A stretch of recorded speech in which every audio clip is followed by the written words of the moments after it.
Good morning students. तर आपला poem उद्या झालेला होता. लेख पोएम सगळ्यांनी लर्न केलं आणि लिहिला आहे ना आपल्या क्लासवर्कमध्ये. वन टाईप पोएम लिहायचा आहे आणि लर्न पण करायचा आहे पोएम. तर आज आपण याचे क्वेश्चन्सच करूया. फर्स्ट एका तुम्ही व्हिडिओमध्ये कसा क्वेश्चन्सच दिलेला आहे, नंतर तुम्ही क्लासवर्कमध्ये त्याला लिहायचा आहे. तर पहिला क्रमांक आहे, पहिला प्रश्न, एका वाक्यात उत्तरे लिहा. ज्याला मीने पेननी टिक केलेले आहे तेवढेच क्वेश्चन्सच लिहायचं आहे, एक्स्ट्रा नको लिहायचं आहे. तर फर्स्ट आहे, लेखिकेच्या मते उरास आस केव्हा लागते. मतलब लेखिके के मत के अनुसार उरास आस कब लगता है. लेखिकेचं मत, लेख घरात नसली की उरास आस लागते. मन दुखी कब होता है, जब लड़की घर में नहीं होती. सेकंड, मनाची काळजी केव्हा मिटणार आहे. मन का दुख कब मिटेगा. लेख असली की मनाची काळजी मिटणार आहे. अगर लड़की घर में होगी तो मन का दुख मिट जाएगा. थर्ड है, वेळ जागीच थांबते असे लेखिका केव्हा म्हणते. लेख घरात नसल्यावर उदास आस लागते आणि वेळ जागीच थांबते असे लेखिका म्हणते. यानी कि वेळ जागीच थांबते यानी समय वहीं रुक जाता है. ऐसा कब लगता है उसे, जब घर में लड़की नहीं होगी, उदासी होगी, तब ऐसा लगता है समय वहीं पर थम गया है. फोर्थ है, कोण रुसले तरी परवा नको करे. नको करू नये, सारे जग ही रुसले तर परवाह करू नये. सारी दुनिया रूठ जाएगी तो भी हमें परवाह नहीं, पर कौन नहीं रूठनी चाहिए, हमारी लेख. तो नेक्स्ट क्वेश्चन है बच्चों, ये ब्रीफ क्वेश्चन आंसर्स देखेंगे. इसमें स्टार वाले हैं. प्रश्न क्रमांक दूसरा आपको क्लासवर्क में डालना है और लिखना है. खालील प्रश्नांची 1-2 वाक्यात उत्तरे लिहा. तर फर्स्ट आहे, लेख घरात नसताना कवित्रीची अवस्था कशी होते. अगर लेख घर में नहीं होगी तो कवित्री की अवस्था यानी स्थिति कैसी होती है. लेख घरात नसताना कवित्र्यांचा उरास लेकीची आस लागते, उसका मन में दुखी हो जाती है. वेळ जागीच थांबते, भास होऊ तिचे मन उदास होते. समय वहीं रुक जाता है, उसका मन उदास हो जाता है. थर्ड है, कवित्र्यांनी लेकीला बोलकी चिमणी का म्हटली आहे. कवि जो है ये, उन्होंने लड़कियां बोलती हुई पक्षी है ऐसा क्यों कहा है. लेख चिमणी प्रमाणे घरात सतत चिवचिव राहते, म्हणजे बोलत राहते, हसत राहते, म्हणून कवित्रीनी लेकीला बोलकी चिमणी म्हटली आहे. तो इस तरीके से उसे बोलने वाली कहा गया, क्योंकि वो घर में चहकती रहती है, हंसती रहती है, बोलती रहती है, इसलिए उसे बोलती हुई चिमणी कहा है. फोर्थ है, कवितेतील लेख केव्हा रुसून बसते. कवितेतील लेख थोड़े रागवले तरी रुसून बसते. वो कब रुस जाती है, जब थोड़ा भी उसे डांट देंगे तो वो रुस जाती है. नेक्स्ट क्वेश्चन है, देखते ये टी डायग्राम टाइप है. क्वेश्चन नंबर 3 डालना है आप लोग को. खाली आकृति पूर्ण करा. ये पिंक वाला जो है ये क्वेश्चन में लिखा रहेगा और आकृति आपको पूर्ण करना है. तो क्या लिखा है, कवित्रीला जाणवलेली लेकीची विविध रूपे. उसकी रूप कौन कौन से रूप में कंपेयर किया गया है लेख को इस पोएम में, वो लिखना है. तो देखो, तांबड कुंदन, हिरवा गोंदण, झाडाची पालकी, हाडाचा चंदन, पाकड़ी, बोलकी चिमणी, इतने रूप में उसको कवि ने कहा है लेख को इस पोएम में. फिर सेकंड है, लेख घरात असल्याचे कवित्रीला जाणवणारे फायदे. अगर लेख घर में होगी तो क्या क्या फ़ायदा होगा. 4 फायदे लिखने. देखो यहाँ आंसर दिया है कॉलम में. मनाची काळजी मिटते, घरात रोज समई पेटते, मन का दुख मिटेगा, रोज समय बीत जाएगा. सयाच घरात हंसते, सब घर में हंसेंगे, तिला निसर्गाची भाषा कळते, उसे निसर्ग की भाषा आती है. तो इस प्रकार से इतने सारे इंजॉय करते हैं जब लेख घर में होती है. फिर नेक्स्ट क्वेश्चन है यहाँ पर, देखो ये वाला 9 पे है, कवितेचे शेवट समान असणारे शब्द. जैसे राइमिंग वर्ड लिखते हो ना, पोएम के लास्ट वाले जो वर्ड्स होते हैं, सेम वर्ड्स मिलते हैं लास्ट के जो, वो. तो देखो क्या है, एग्जाम्पल उदाहरण में दिया है, कुंदन गोंदन. इस प्रकार से। तो कुंदन चंदन मनाची घराची मिटते पेटते उदास हंसते बसते भाषा आशा।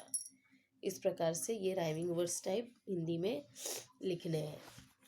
उसके बाद में है ये क्वेश्चन का आंसर देखेंगे। क्वेश्चन क्या है, तुमची लाडकी ताई घरात नसली तर तुम्हाला काय वाटते। अगर तुम्हारी प्यारी बहन घर पर नहीं है तो तुम्हें कैसा लगेगा। अपने से कल्पना करके आप लिख सकते हो, ज़रूरी नहीं है इसमें जो दिया है वही लिखना है, बट हम देख लेते एक बार कैसा है ये। माझी ताई घरात नसली की मला काही काळापुढे दटावणार कोणी नाही हे पाहून आनंद होते। अगर मेरी बहन बड़ी बहन घर में नहीं होगी, बड़े भाई बहन होते तो हमें डांटते रहते ना, कुछ भी मस्ती खेलेंगे तो हम, तो पहले यही कहा गया अगर वो घर में नहीं होगी तो मुझे डांटने वाला कोई नहीं होगा। पण काही वेळाच एक टेपणाची जाणीव होऊ लागते, पर कुछ समय बाद ही उसकी याद आने लगती है। थोड़ा टाइम तो अच्छा लगता है लेकिन उसके बाद याद आने लगती है। हक्कानी कामे सांगण्यासाठी हक से काम बताती है दीदी, मतलब अपना हक जता करके। खोड्या काढण्यासाठी ताई हवी असते, अभ्यासात तिचे फार मदत होते। स्टडी में हमारी बड़ी बहन होती है वो मदद करती है। ताई घरात नसले की सुने सुने बांटते, अगर घर में बहन नहीं होगी तो सब सुना सुना लगेगा। अब देखेंगे एक पैसेज टाइप है एक्चुअली ये वाला, ये आप लोग को है ना टेक्स्ट बुक में दिया है पीछे।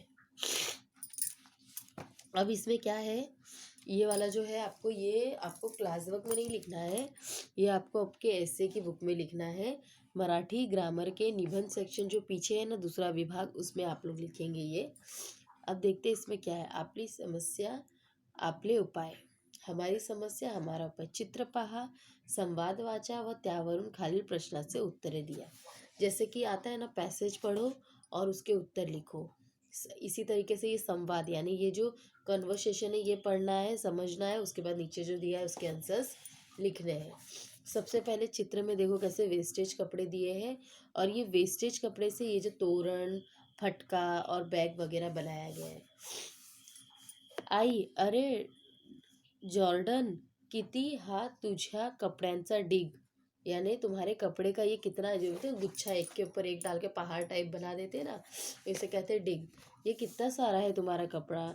जॉर्डन आई काय करू मी या जुन्या कपड्याचा, मैं क्या करूँ माँ इस जुने कपड़े का। आई मुला मुलात आवश्यक आहे तेवढेच नवीन कपडे घ्यावे, त्याचा पुरेपूरे वापर करावा।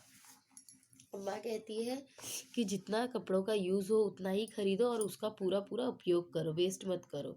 जॉर्डन अगं हो पण आता काय करूँ ते सांग ना।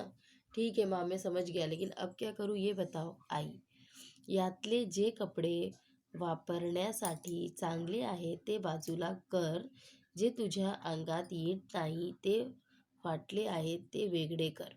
अब मम्मी क्या कहती है, इन कपड़ों में से जो तुम्हें हो रहा है जो तुम्हें पहनना है वो अलग करो, और जो नहीं हो रहा है छोटा हो गया या फट गया उसे अलग करो।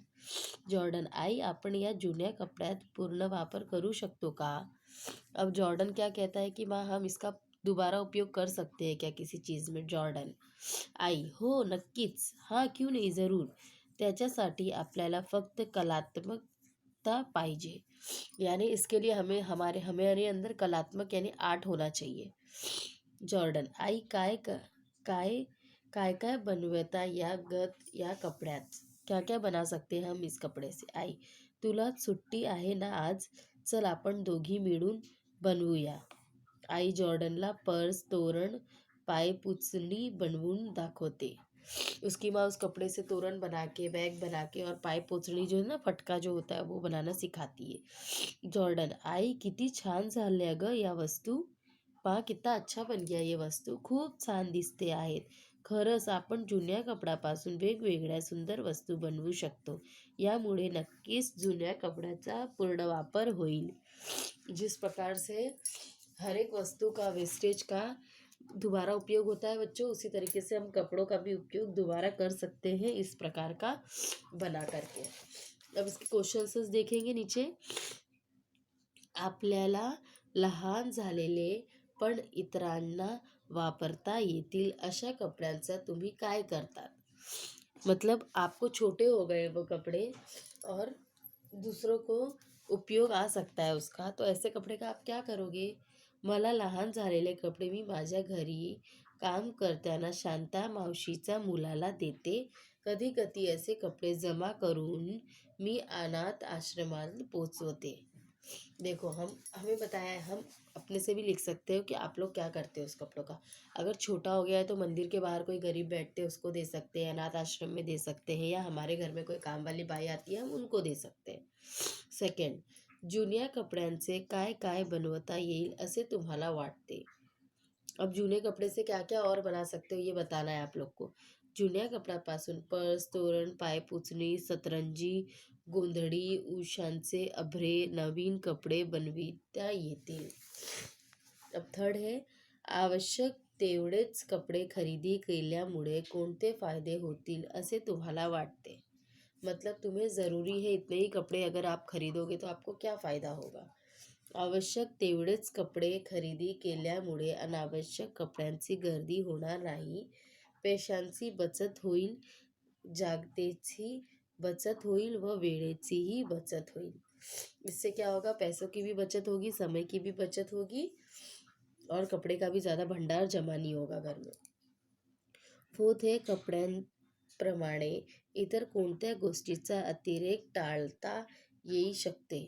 यानी जिस तरीके से हम कपड़ा जितना ज़रूरी है उतना ही लेंगे और बाकी ज़रूरतों को हम टाल रहे हैं, तो इसी तरीके से और कौन कौन सी चीज़ों को हम कम कर सकते हैं?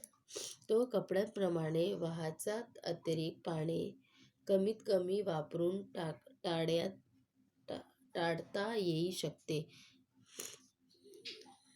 बाहेरच्या खाण्यावरही मर्यादा आणून आपण पैशांचा व आपले आरोग्य उपयुक्त टाळू शकतो.